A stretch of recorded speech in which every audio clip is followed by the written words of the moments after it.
والإسلام ديني ومحمدا رسول الله. Saya kasih perbandingan begini. Ini urusan dunia dulu ya, yang para ikhwan dulu. Saya tanya, rizki itu adanya di mana? Di langit atau di bumi? Tahu dari mana? Quran surah 51 ayat 22. Kita usahakan dari Al-Quran, kemudian Sunnah. Kalau kita temukan dari situ, itu yang terbaik. Ya, sebelum mencari yang lain. Bismillah. Quran surah 51 ayat 22. Ini teori tentang rezeki ya. Kita lihat misalnya. Wa fis samaa'i rizqukum wa ma tu'adun. Ya. Kata Allah, dan di langit rezeki Anda sudah disiapkan, ditetapkan, ya, dan tidak akan tertukar. Di langit rezeki kita sudah disiapkan, dituliskan, tidak akan tertukar. Ya. Jadi mohon maaf kalau Allah sudah kasih statement tidak akan tertukar, jadi tidak ada kerjaan mengambil rezeki orang. Ya. Jangan pernah mengharapkan rezeki orang lain, apalagi mengambilnya, itu tidak ada kerjaan. Karena rezeki kita sudah ditetapkan. Ya. Ingat hukum pengambilan itu ya. Ingat hukum pengambilan. Kalau ada hak orang lain diambil, maka seketika terasa menyenangkan, tapi yang diambil ini satu saat akan kembali. Ya, akan kembali. Jadi kalau orang ngambil rezeki orang lain, cuma melelahkan diri saja. Ngambil, ya kapan lagi akan dikembalikan? Ya, satu saat. Entah besok, entah seminggu kemudian, entah sebulan kemudian, pasti akan kembali. Ya. Ini cuma melelahkan diri saja, ngambil sesuatu, berputar-putar, ujung-ujungnya balik lagi. Ya. Ini sudah, kalau sudah Allah berikan, jangan cari yang bukan milik kita. Wa ma tu'adun, dan dijanjikan kata Allah pasti diberikan. Rizki kamu sudah dituliskan di langit, dijanjikan diberikan. Ya. Rizkinya di langit. Kita hidup di mana? Di bumi. Ya, di bumi. Kita hidup di bumi, rizkinya di langit. Masya Allah. Kita bertanya, ya Allah, bagaimana seperti ini? Kami hidupnya di bumi, rizkinya di langit. Gimana ngambilnya? Maka Allah turunkan sifat keadilannya. Ya. Diturunkan rezekinya ke bumi, disediakan untuk kita mudah mengambilnya. Quran surah kedua Al-Baqarah ayat 29. Dijawab di Quran surah kedua ayat 29.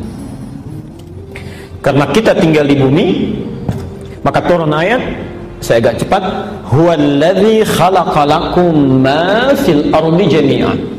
Rizki yang di langit ini kami turunkan ke bumi, maka Allah menciptakan segala hal di bumi untuk memenuhi kehidupan kita. Ya. Dialah Allah yang menjadikan segala hal di bumi lakum untuk kalian. Apa saja ya, bisa kita dapati. Ya.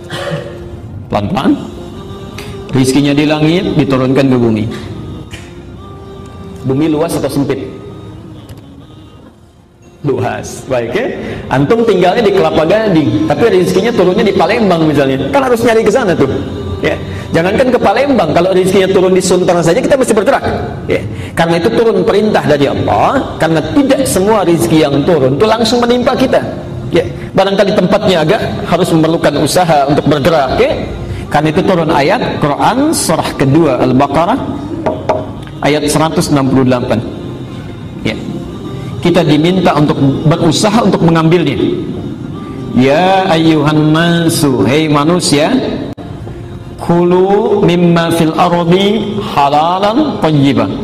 Silahkan kamu berusaha untuk mendapatkan rizkimu, ya, untuk makanmu, untuk minummu, untuk segalanya, ya, dengan cara yang halal dan baik. Halal plus thayyib. Pelan-pelan. Halalan thayyiban. Perhatikan rumusnya sini.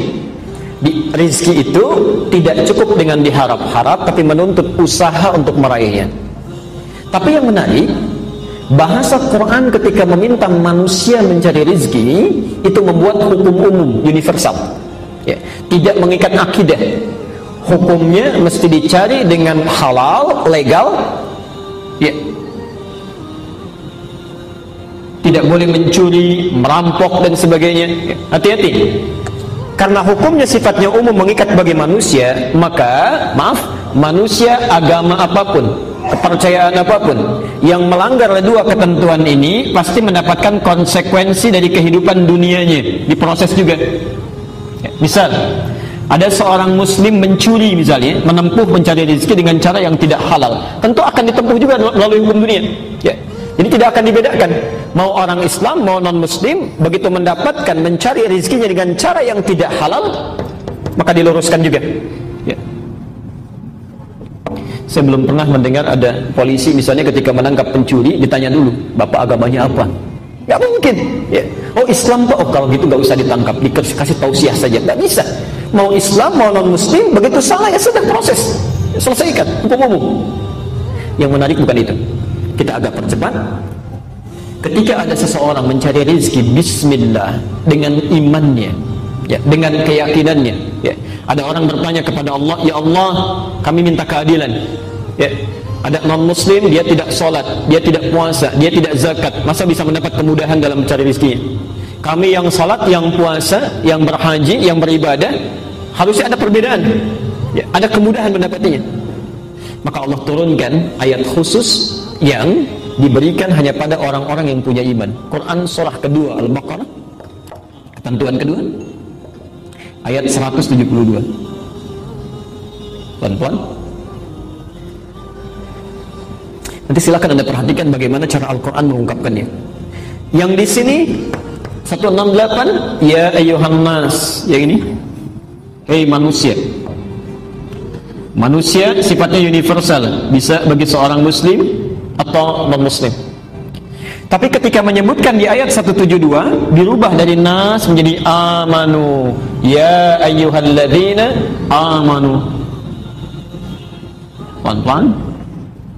Kalau sudah amanu berarti hanya mengikat orang yang beriman saja. Orang Islam tidak di luarnya. Sekarang lihat ayatnya. Ya ayyuhalladzina amanu kulu. Di sini ada kulu, di sini ada kulu. Tapi yang hebat di sini mimma fil ardi halalan thayyiba, yang di sini kalimat halalnya dibuang.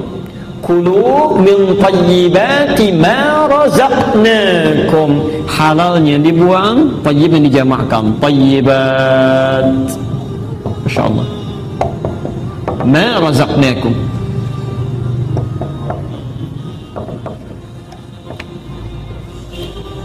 Perhatikan pelan-pelan. Yang di sini ketika Allah meminta orang-orang beriman berusaha, bekerja, beraktivitas, disebut imannya, dihilangkan halalnya. Ya ayyuhalladzina amanu kulu min thayyibati, halalnya dibuang. Kenapa ketika menyentuh orang-orang beriman, meminta dia bekerja, kalimat halalnya dibuang? Karena orang-orang beriman itu otomatis dengan imannya akan menuntun dia mencari yang halal. Jadi ketika dia mengucapkan bismillah dalam langkahnya, itu mustahil langkah bismillah itu melangkahkan ke tempat yang haram, itu mustahil. Ya. Jadi ketika dia mengucapkan bismillah dalam pekerjaannya, itu imannya otomatis akan menuntun kepada yang halal. Jadi kalau ada orang merasa beriman, bahkan mengucapkan kalimat Allah dalam pekerjaannya, tapi dia mengerjakan yang haram dalam pencariannya, ada yang salah dalam imannya.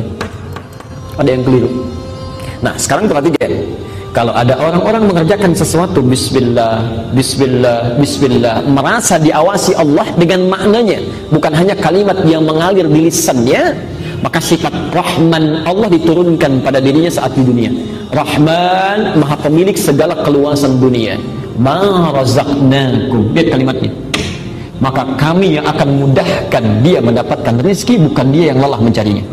Ini ma razaqnakum, kami yang berikan, bukan kamu yang lelah untuk mencarinya. Ya. Jadi kalau kita mencoba untuk meningkatkan iman kepada Allah Subhanahu wa taala, kemudian diterapkan dalam aktivitas kehidupan, makan bismillah, minum bismillah, merawat anak bismillah, bekerja bismillah, maka Allah akan berikan naungan dalam kehidupan kita yang tidak akan pernah diberikan pada orang-orang yang tidak bismillah dalam kehidupannya.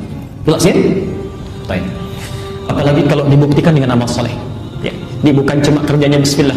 Saat Anda bekerja, waktu salat Anda salat, ya. Waktu kemudian Anda baca Quran, Anda baca. Apalagi kalau misal Anda melakukan amalan yang tidak dikerjakan oleh manusia umumnya. Malam orang tidur, Anda bangun. Malam orang siang orang makan, Anda puasa. Ya. Mendapatkan istirahat, orang lain baca Quran, Anda baca Quran. maka Masya Allah, jika iman disandingkan dengan takwa, maka yang terjadi luar biasa dahsyatnya. Quran surah ke-7 Al-A'raf ayat 96. Lihat keajaiban yang terjadi. Quran surah 7 ayat 96. Walau anna ahlal qura amanu wattaqau, plus takwa. La haula wala quwwata illa billah. Ini iman saja plus iman, kerja plus iman, beraktivitas plus iman, itu akan memudahkan rezeki yang diturunkan oleh Allah kepada kita, mudah. Apalagi rumus Qur'annya surah 7 ayat 96. Kalau kita tambah imannya plus takwa, insyaallah bekerja, salat tidak tertinggal. Orang dipanggil salat fardu masih terlambat-lambat. Antum kehilangan salat sunnah, gelisahnya luar biasa. Takwa, antum tambah takwa, ya, alhamdulillah. Perhatikan kalimat Qur'annya. La fatahna alaihim barakatin minas samai wal ard. Pasti kami bukakan pintu keberkahan rezeki, baik dari langit ataupun dari bumi. Ya. Kalau sudah pintu langit dibuka, pintu bumi dibuka, sudah tidak ada kesulitan yang berarti dalam hidup. Ya. Pintu langit keberkahan, pintu bumi kemudahan. Jadi kalau sudah pintu langit dan bumi dibuka oleh Allah, di mana lagi celah kesulitan yang bisa didapati? Mustahil. Ya. Karena itu, orang yang bismillah dalam setiap aktivitasnya pasti mendapatkan rahman Allah dalam kehidupannya. Coba nanti antum sesekali, yang ikhwan terutama ya, baca sirahnya sahabat-sahabat Nabi, terutama yang kalangan pengusaha, Pak. Ya. Misal Abdurrahman bin Auf, Uthman bin Affan, dan yang lainnya. Kalau punya kitabnya An-Nawawi itu, yang At-Tibyan, ya, coba dilihat yang kitab aslinya itu halaman 47 itu ya. Posisinya sebelah kiri itu, paragraf ke-3 itu, dari 1 sampai dengan 7. Ada kalau kitab terbitan Darul Ilmiah yang coklat itu paragraf yang kedua, bisa dilihat. Itu ibu ternyata yang diharap-harap oleh mereka dalam aktivitasnya, itu mereka pengusaha yang sangat sukses, Pak. Ya. Di pekerjaannya luar biasa, padat, keluar masuk Madinah. Tapi hebatnya, yuk, kalau anda ingin lukiskan kekayaannya, itu Abdurrahman bin Auf kapaknya saja terbuat dari emas. Kapaknya saja terbuat dari emas. Tapi yang mereka tunggu-tunggu ternyata itu bukan peningkatan dunianya, bismillahnya itu. Ya. Yang mereka tunggu kapan ketemu dengan Allah dalam sholatnya, kapan punya kesempatan baca Qur'annya, kapan punya kesempatan zikirnya. Ini mereka merasakan ketika meningkatkan takwanya kepada Allah, kemudahan itu didapatkan. Ya. Anda bisa nggak bayangkan, ada pengusaha sukses, waktunya padat luar biasa, jangankan terlambat yang fardu, ya, terlambat yang sunnah saja hatinya gelisah. Ya. Masih bisa menunaikan tahajud sampai khatam Quran, bisa tidak terbayangkan itu? Ya. Kesibukan dalam kehidupannya tidak mengganggu mereka menunaikan tahajud sampai khatam Quran. Itu yang ditunggu-tunggu.